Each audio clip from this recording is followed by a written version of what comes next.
നമസ്കാരം. മനുഷ്യ സംസ്കാരങ്ങളെ നനച്ചു വളർത്തിയത് മഹാനദികളാണ്. അങ്ങനെയുള്ള മഹാനദിയിൽ ലോകത്തിലെ ഏറ്റവും വലിയ നദിയെന്ന് ഗിന്നസ് ബുക്കിൽ പേര് നേടിയ നൈൽ നദിയെപ്പറ്റിയാണ് ഇന്ന് നിങ്ങളുമായി പങ്കുവെക്കുന്നത്. ലോകത്തിലെ ഏറ്റവും നീളമുള്ള നദി ഏതാണ്? നൂറ്റാണ്ടുകളായി ശാസ്ത്രജ്ഞന്മാരെ കുഴക്കുന്ന ചോദ്യമാണിത്. ആഫ്രിക്കയിലെ നൈലും തെക്കേ അമേരിക്കയിലെ ആമസോണുമാണ് ലോകത്തിലെ ഏറ്റവും വമ്പൻ നദികളെന്ന കാര്യത്തിൽ ആർക്കും സംശയമില്ല.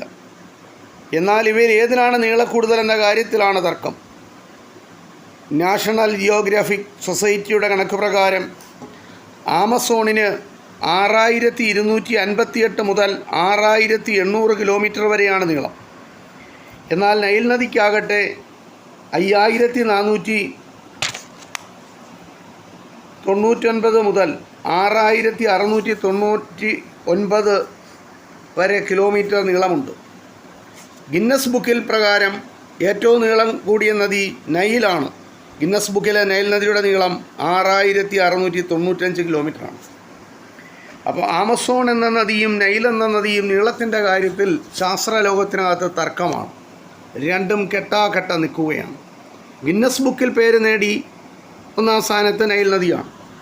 കഴിഞ്ഞ 5000 വർഷത്തിലേറെയായി ഈജിപ്ഷ്യൻ ശുദ്ധജലവും ഭക്ഷണവും കൃഷിഭൂമിയും ഗതാഗത മാർഗവുമെല്ലാം വരദാനമായി നൽകുന്ന മഹാനദിയാണ് നൈൽ. ഈജിപ്തിലെ 95% ജനങ്ങളും കഴിയുന്നത് നൈൽ നദിയുടെ കരയിൽ തന്നെയാണ്. നൈൽ നദി ഈജിപ്തിൻ്റെ ദാനമെന്നാണ് അറിയപ്പെടുന്നത്. വെസ്റ്റ് നൈൽ, ബ്ലൂ നൈൽ എന്നിവയാണ് നൈലിൻ്റെ പ്രധാന പോഷക നദികൾ. ജലത്തിൻ്റെ നിറവ്യത്യാസം കാരണമാണ് ഇവയ്ക്ക് ഈ പേരുകൾ ലഭിക്കുവാൻ കാരണം.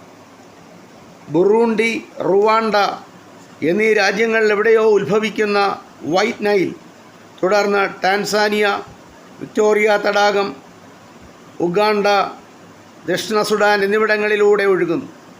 ഇത്യോപ്യയിലെ താന തടാകത്തിൽ നിന്നുത്ഭവിക്കുന്ന ബ്ലൂ നൈൽ പിന്നീട് സുഡാൻ്റെ തലസ്ഥാനമായ ഖാർത്തൂമിൽ വച്ച് വെസ്റ്റ് നൈലിനോട് ചേരുന്നു. സുഡാൻ മുതൽ ഈജിപ്റ്റ് വരെയുള്ള നൈൽ നദിയുടെ വടക്കൻ ഭാഗം പൂർണ്ണമായും മരുഭൂമിയിലൂടെയാണ് ഒഴുകുന്നത്. 11 ആഫ്രിക്കൻ രാജ്യങ്ങളിലൂടെ കടന്നുപോകുന്ന നൈൽ ഒടുവിൽ മെഡിറ്ററേനിയൻ കടലിൽ പതിക്കുന്നു.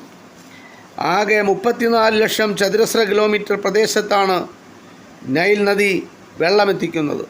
34 ലക്ഷം ചതുരശ്ര കിലോമീറ്റർ. ആഫ്രിക്കൻ ഭൂഖണ്ഡത്തിൻ്റെ 10% വരുമിത്.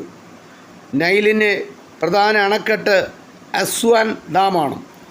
ഇത് നൈൽ എന്ന നദിയെപ്പറ്റിയുള്ള ഒരു ചെറിയ വരെ നിങ്ങളുമായി പങ്കുവച്ചു. ഇത് ഇത്രമാത്രം. നന്ദി, നമസ്കാരം.